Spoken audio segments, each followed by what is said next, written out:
Hey everybody, it's my very first video game review, so please go gentle. Alright, so a lot of people talk about video games, but I don't see them talking about some stuff. So I'm going to start talking about a video game that I don't think a lot of people have talked about. It is 2014 video game released in August 2014. It's Shovel Knight, released by Yacht Games.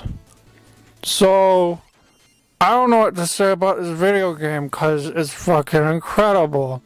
It's like an indie lovemaking fest of retro pixel quality and an ode to love letters of retro video games. It's an incredible game and is 10 out of 10 with yes, and please, that's the review. Just please subscribe to my YouTube and like this video, and that's it. This is the video. Oh, like my PayPal and Patreon. Oh God, hold on a second. Oh God, I think I'm having a heart attack. Oh God. Okay, guys, I'm back. It was just gas. Anyway, where was I? All right. Yacht Games made a video game in 2014, and a lot of people like it. I think the best thing I can say about Yacht Games is, well, okay, they're an indie developer. They put their game on Steam, and it actually hasn't gone below $10. It's gone on sale once, and I can actually applaud this. Now, I know that this sounds really silly, but a lot of indie developers these days kind of feel like they need to cheap out every once in a while because they're not getting enough money to pay rent and whatnot. So what they do, instead of making a new video game or, lowering the price permanently to something that people actually want to buy, is to lower it to an absurdly low price, rack in a bunch of money overnight, and make a bunch of early adopters feel pissed. Yacht Games doesn't do this and hasn't really done this. I mean, they put their game on sale for $10 at Christmas. And I don't know, everybody puts their stuff on sale at Christmas, but I don't think it's a big deal. Anyway. Oh, hold on. Oh, it's my lawyer. Hold on, it'll just be a second here. Hello? Yeah, this is he. Yeah.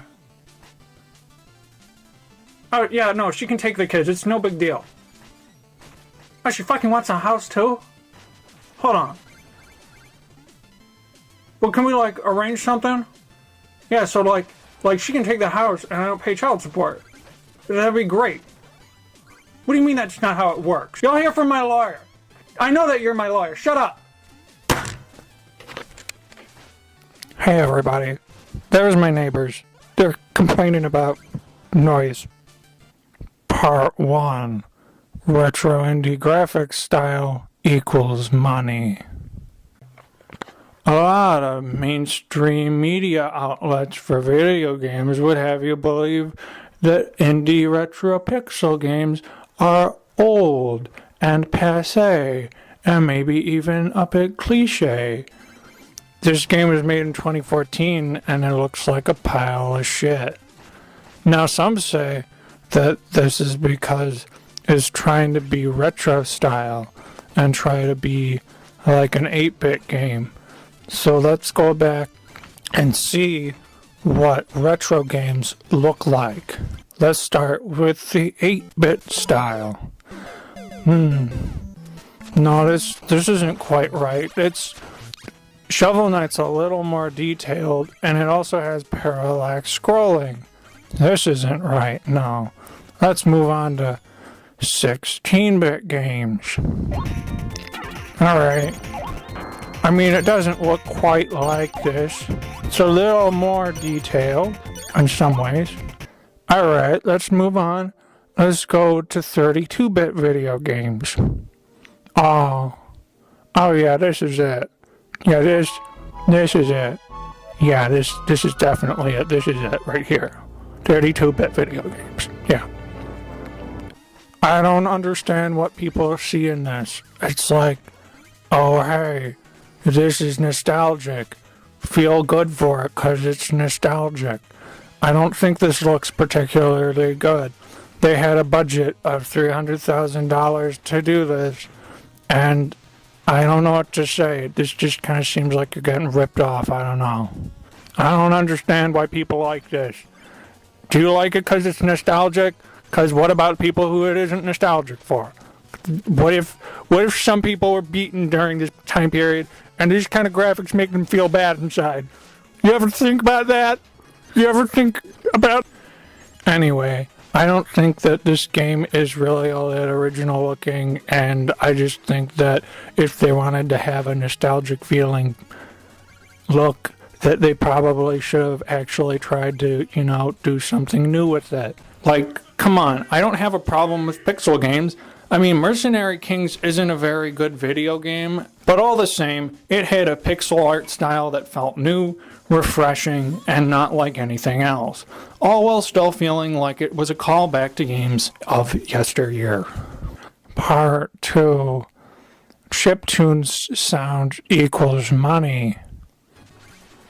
If I could give the video game music a compliment, it would be that it sounds like stuff from the 8-bit days that I played from shitty licensed games. Come on. Do you think this stuff sounds good or something? Because I certainly don't. It's fucking blocky, and it's just like, you want to know what sounds good? You want to know what sounds good? Not this, because this fucking hurts my ears. Part 3. Retro indie video game gameplay is money.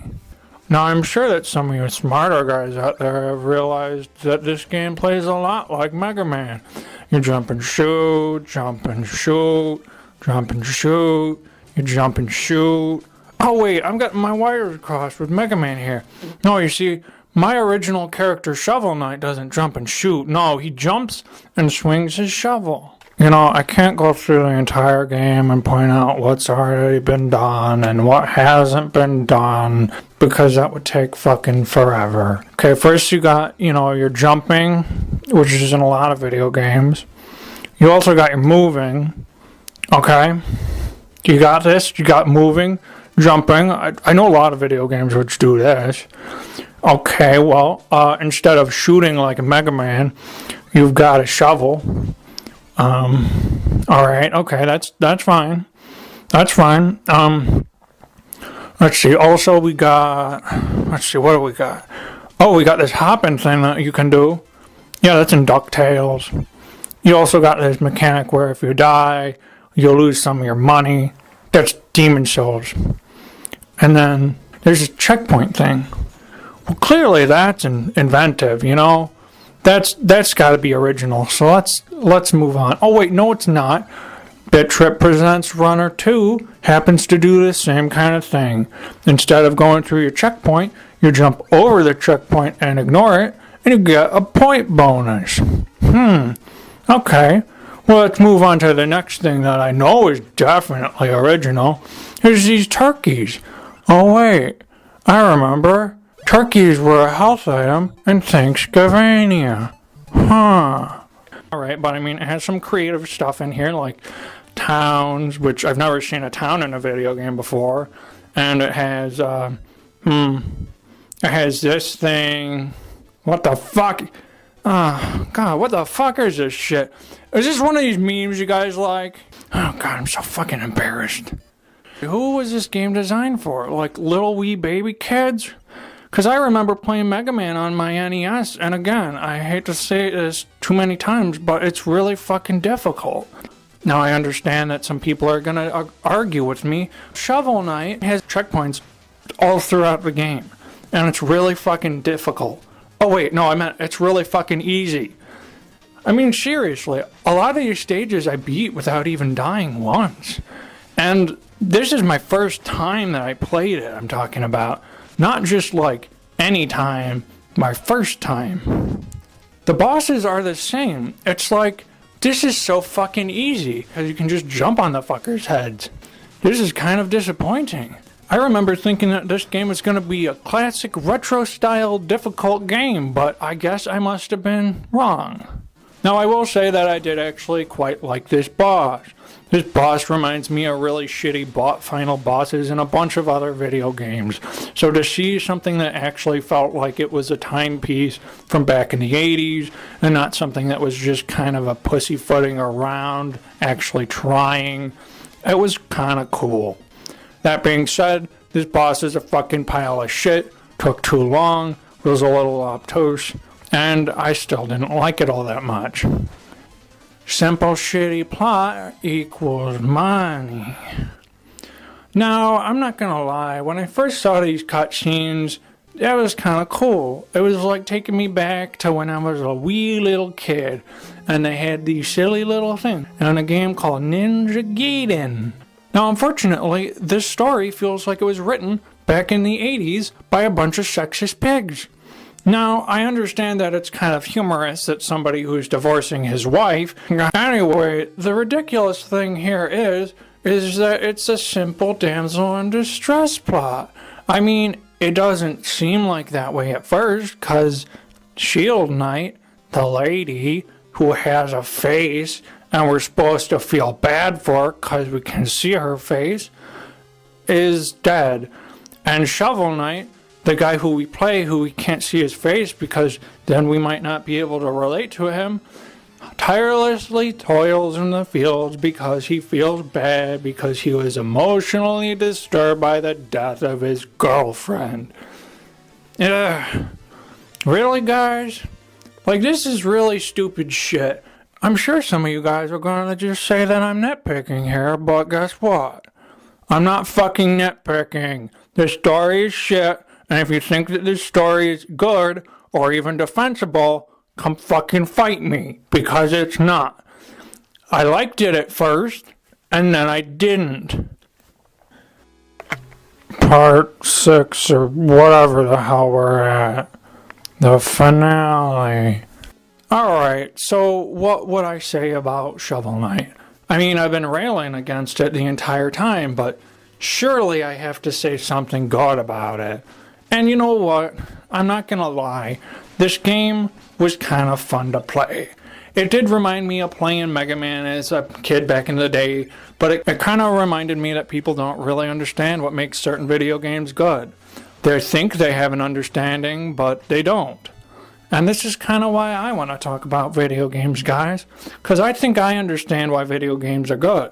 And I think I understand why video games are bad. While I think this game is kind of a pile of shit in some aspects, I do think that at the heart of this game, Yacht Games is a promising developer who, if they actually listen to criticisms, can actually probably make some of the better video games in the coming years. I hope that they end up stepping outside of the boundaries of the shitty faux 8-bit look and decide to actually do something with themselves. Anyway, I don't want to overstay my welcome for my first video, so ta-ta for now. I give Shovel Knight 6 shovels out of 10. Hey there everybody! What did you think about this review? Did you love it? Did you hate it? Did you come somewhere in the middle like I did? Post in the comments, don't forget to like, subscribe, and also follow us on Twitter. I'm going to be having a video that comes out here very shortly, something of a companion review to Shovel Knight, but it's a little different and I think some people might actually be very interested in it, even if it isn't necessarily for them. Anyway, look forward to that, and Egotrip forever.